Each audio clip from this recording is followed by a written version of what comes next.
Hello, people of YouTube. This is Gray's Guitars. I am Steve Gray. Thank you for watching. Fender has been forced to increase its prices to weather the tariff storm. Let's go ahead and read this article, and I will put in my 2 cents. I got my days mixed up, so that is why you are seeing this longer video on Wednesday, back to the normal Tuesday, Saturday schedule next week, and this coming Saturday there'll be a longer video as well. But I did do a short yesterday, so I don't feel as bad because I gave you some content. But let's take a look at the article here. So, uncertainty around tariffs may cause Fender's operating performance to deteriorate more than we expected. Fender has been forced to increase its prices to weather the tariff storm, according to new report. While sales to distributors have exceeded expectations, S&P Global suggests that consumers are leaning more towards the second-hand market amid increasing economic uncertainty. Earlier this year, Fender's credit rating was downgraded by credit rating analysis Moody's. I have no idea what that is, citing tariffs and increasing financial pressures as key factors in its projection. Now, according to financial information analysis experts, S&P Global Fender increased prices throughout the first half of the year in an effort to offset higher costs from tariffs, especially from China, which make up 40% of purchases, half of which enter the U.S. According to the report, Fender implemented a 5% price increase across its entire portfolio in an effort to weather the storm and has erupted following U.S. tariffs and broader global economic uncertainties. The S&P Global report also notes that the sell-in, the sale from manufacturers to distributors, has exceeded expectations for retail partners such as Sweetwater, Guitar Center, and Amazon, with higher-income customers continuing to value the prestige of the Fender brand. However, it adds volumes continue to decline due to lower consumer discretionary spending, which we expect will continue throughout the remainder of the year. S&P Global uses the example of smaller, locally owned U.S. dealers to illustrate the point, as such dealers continue to tightly manage their inventory amid a weaker macroeconomic environment, while consumers turn to the secondhand market or avoid discretionary spending altogether.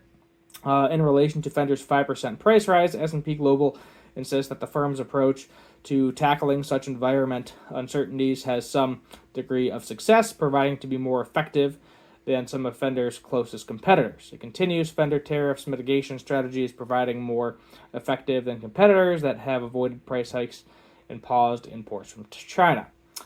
Forecast for Fender, immediate and short-term future. S&P Global reflects in 2026 we expect improving volume trends from new innovations, though we continue to expect subdued customer sentiment resulting in minimal revenue growth. We expect dealers will remain cautious on increasing inventory levels because of a weak macroeconomic backdrop with lower discrepancy spending on big-ticket items like guitars. Moreover, since Fender depends on favorable holiday performance, the risk volumes decline are greater than expected, potential due to weakening customer sentiment for greater competition from the second-hand market. The report concludes with an expected negative outlook for the guitar brand, citing weaker customers' discretionary spending and some lingering uncertainty around tariffs, which may cause Fender's operating performance and liquidity over the next 12 months to deteriorate more than we expect in its assessment.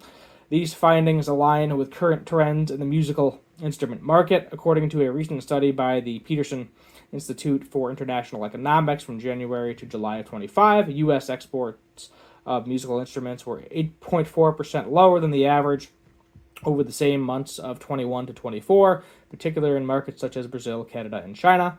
This study emphasizes that this downturn is not primarily the result of retaliatory tariffs, at least so far. However, a mix of factors linked to tariffs and broader trade policies, uncertainty, increased cost of consumers, and decreased demand for leisure goods, and in case conscious substitution away from U.S. products has eroded the demand for U.S. musical instrument exports. In May, NAM CEO John Meiselzak gave Guitar World an overview of the challenges the American musical instrument market is facing amid the current trade war. That is a mouthful. My God, that was that almost felt like I was reading a college paper back from my college days, I'll be honest, which there's nothing wrong with that. They're giving you their insight into it.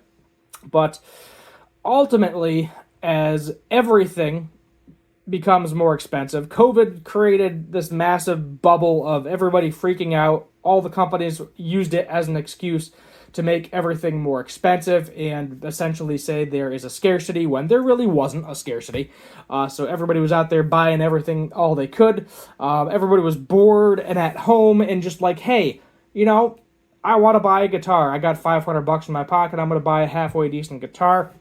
The super high-end market, I'm talking like $3,000 plus, maybe $5,000 plus. That's going to be like your doctors, your lawyers, your celebrities, your rich people that have a good chunk of change in their pocket that are buying all the Murphy Lab and custom shop stuff. That market's not going to be affected because those people, rich people, are always going to have money. Well, not always, but statistically, rich people are going to have money and they're going to keep buying those super expensive things because that's just what they do. The mid-tier market is definitely going to take a hit because when the food price, when your electricity, when your rent, your housing, water bill, everything did not go down in price, and your paycheck never went up to match inflation, then they're not, that particular individual is not going to spend money on a brand new guitar. If they do want a guitar, like this report said, they are going to go down the used market because it's going to be significantly cheaper. I can get a used Mexican, pretty much anything if I wait long enough, a jazz bass, a P bass, a Strat, a Telecaster for $300 to $400 easy. In my local market.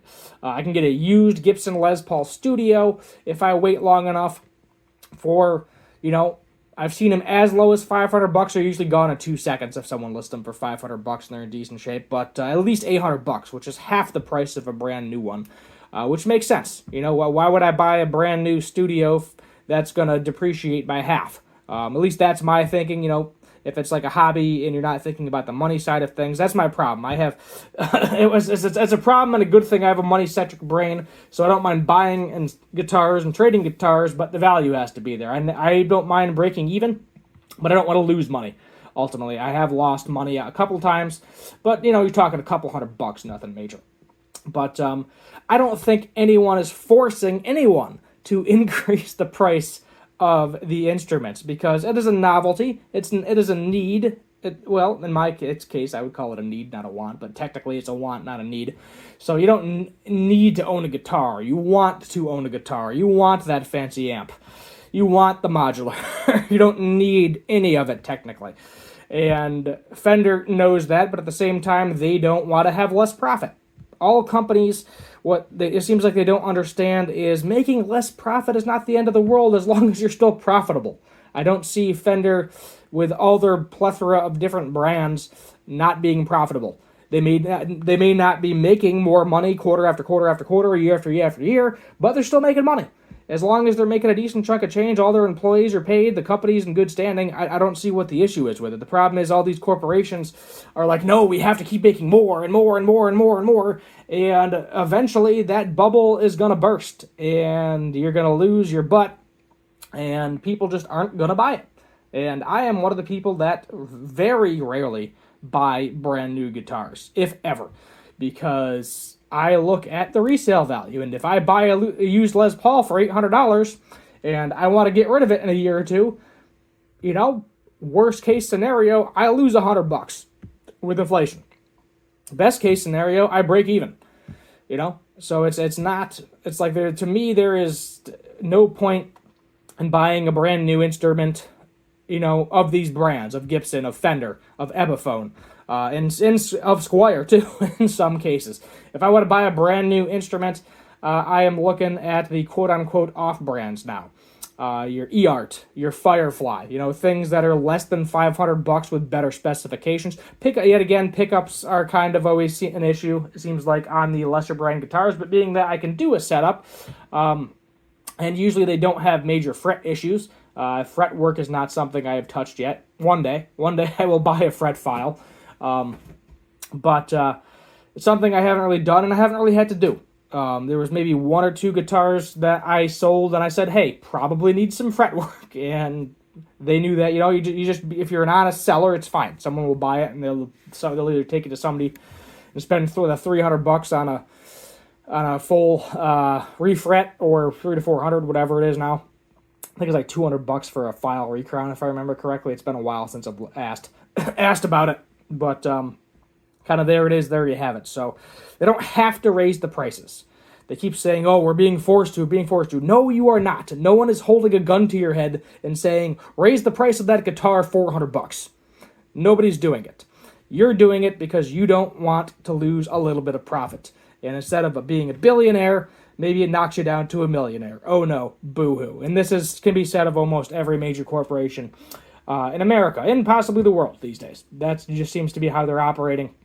And they don't understand, there's like one corporation that I actually like, and that's Arizona Iced Tea. And that the can has been 99 cents since the beginning of time, and when the earth blows up and the sun collapses on itself, it'll still be 99 cents, because that is how they run that corporation. They make enough money. The owner makes enough money to be a multi-millionaire. He doesn't need to raise the price. He's content with what he's got. All of his employees are paid. Good to go. I wish that business model was everywhere, but it's not. It's not how it's run. So my take on corporate America, everybody, my take on corporate America. Tax the rich, all that stuff. Hit the subscribe button, turn on the notification bell. Leave a like, share, comment.